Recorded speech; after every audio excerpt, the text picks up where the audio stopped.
Tolong dicatat para calon penerima komuni pertama, tema homili saya sore ini tentang persembahan.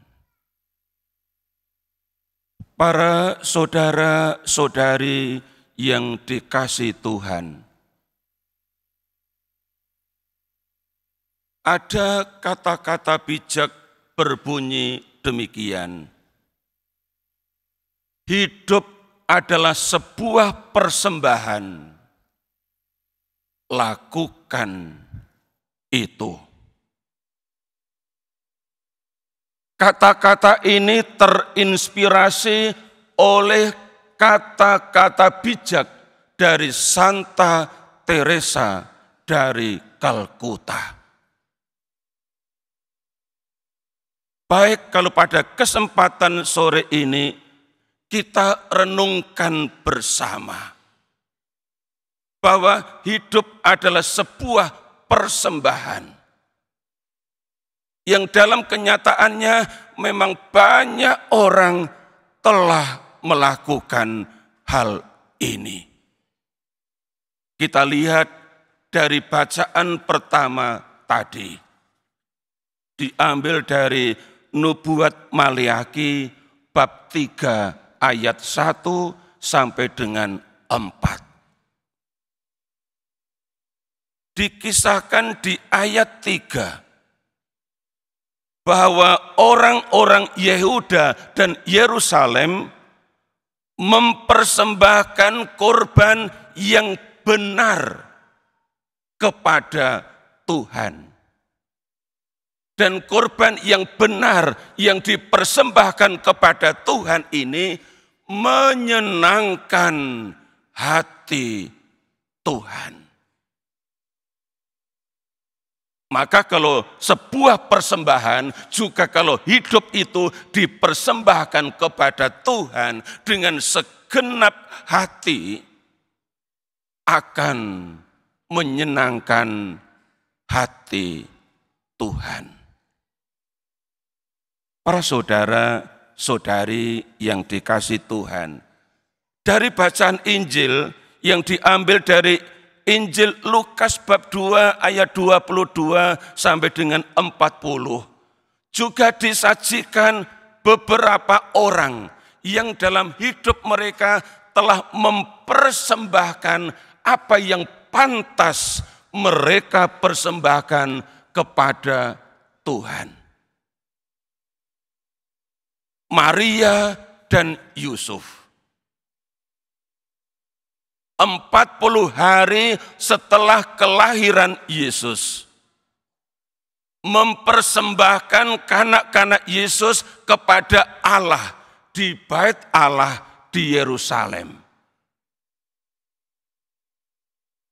Bagi Yusuf dan Maria, anak adalah anugerah teragung dari Allah.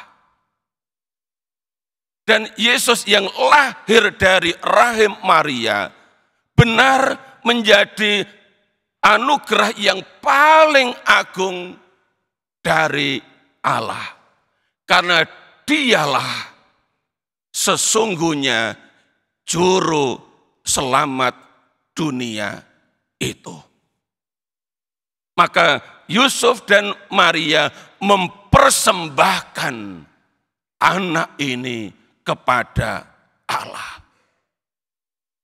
Ditambah mereka mempersembahkan sepasang burung tekukur atau 2 ekor anak burung merpati. Persembahan hewan kurban untuk keluarga sederhana. Bukan domba atau kambing, tetapi sepasang burung tekukur atau 2 ekor anak burung merpati. Di ayat-ayat berikutnya kita mendengar nama seorang bernama Simeon.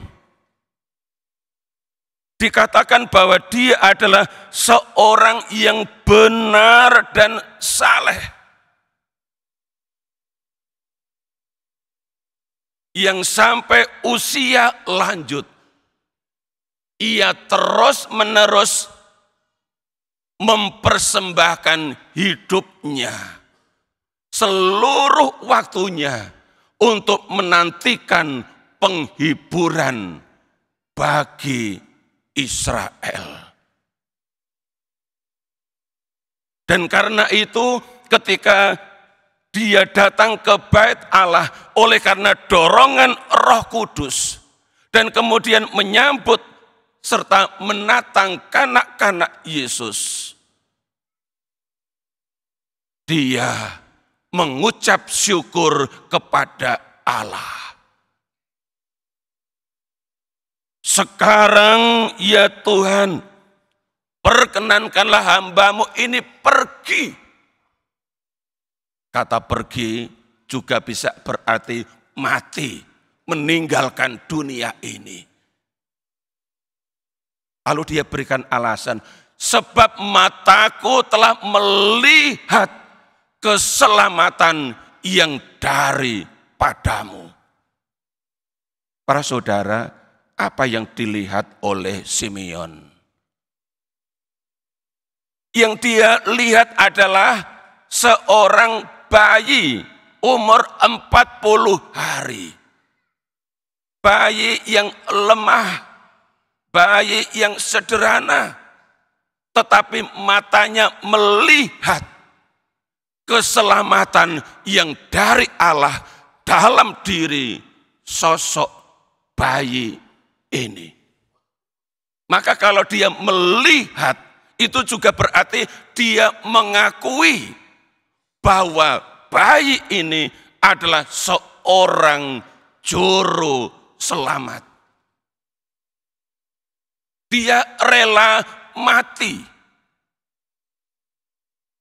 Sudah tidak ada lagi yang dinanti. Hidupnya seperti sudah dipuaskan dengan melihat, mengalami keselamatan yang dari Allah dalam diri Yesus. Yang waktu itu baru umur 40 hari. Luar biasa Simeon ini. Di usia senja dipuaskan oleh pengalaman rohani, perjumpaan pribadi dengan Yesus. Keselamatan yang dari Allah. Bapak Ibu saudara-saudari, kemudian dilanjutkan bahwa di bait Allah itu ada juga seorang nabiah perempuan, anak Fanuel, namanya Nabiah Hana. Seorang janda tua, lanjut usia, umur 84 tahun. Seorang lansia yang hebat, dikatakan tadi di ayat 37.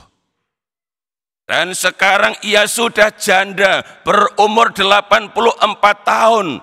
Ia tidak pernah meninggalkan bait Allah. Dan siang malam beribadah dengan berpuasa dan berdoa.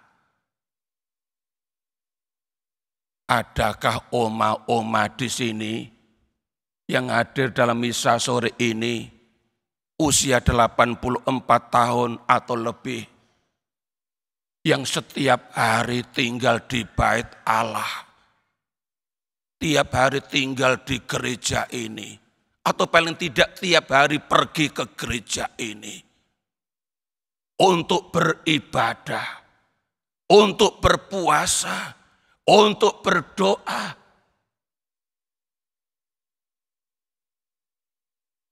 Ada?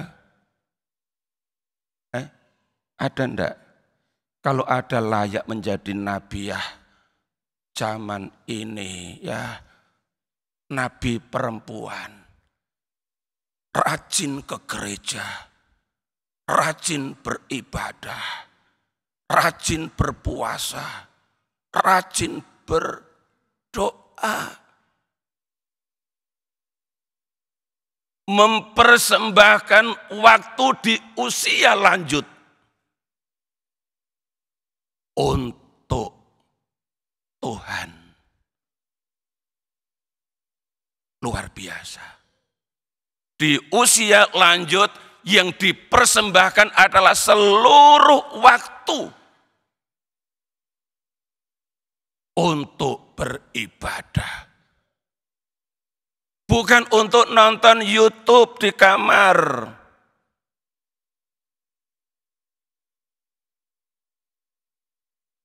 Untuk beribadah. Berpuasa. Berdoa.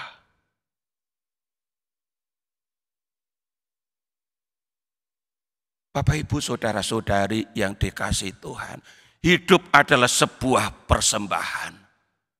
Apa yang bisa kita persembahkan kepada Tuhan? Waktu boleh. Waktu di usia lanjut dipersembahkan kepada Tuhan. Kalau saudara masih aktif melayani, lakukan pelayanan saudara sebagai sebuah persembahan kepada Tuhan. Di sebelah KOR itu ada banyak saudara-saudari kita, sobat isyarat, para juru bahasa isyarat. Dari paroki Meruya ada 21 di sana. Dari paroki lain ada 11 juru bahasa isyarat yang bersama sahabat-sahabat tuli. Tadi siang mereka rekoleksi di GKK lantai 3. Dalam rekoleksi tadi saya minta kepada para juru bahasa isyarat untuk mempersembahkan pelayanan mereka kepada Tuhan bagi sahabat-sahabat tuli. Saya minta kepada mereka untuk menjadi juru bicara Allah bagi mereka sahabat-sahabat tuli. Saya minta mereka supaya tangan mereka yang berbicara, tangan mereka yang memberi isyarat menjadi sarana berkomunikasi dengan para sahabat tuli. Saya minta kepada mereka supaya tangan-tangan mereka digunakan untuk menjadi perpanjangan tangan Tuhan melayani para sahabat tuli. Supaya mereka merasakan bahwa Allah benar-benar mengasihi mereka. Bahwa mereka meskipun tuli adalah pribadi yang bermartabat, pribadi yang dikasihi Allah. Agar mereka tidak menjadi pribadi-pribadi yang rendah diri. Maka perlu orang-orang yang tahu mengangkat martabat mereka. Dan para juru bahasa isyarat adalah orang-orang yang terlatih untuk menjadi perpanjangan tangan Tuhan bagi para sahabat tuli. Anak-anak muda, kalian masih punya banyak waktu. Persembahkan waktu kalian, skill kalian, keahlian kalian, pengetahuan kalian. persembahkan kepada Tuhan dalam bentuk berbagai pelayanan yang bisa saudara lakukan. Lakukan dengan segenap hati, sehingga seperti yang dilakukan oleh orang-orang Yehuda dan Yerusalem yang dikatakan dalam bacaan pertama tadi, karena dilakukan dengan segenap hati, persembahan itu menyenangkan hati Tuhan. Para saudara-saudari yang dikasihi Tuhan, mari kita masih dianugerahi hidup. Kita jadikan hidup ini sebagai sebuah persembahan yang indah bagi Tuhan.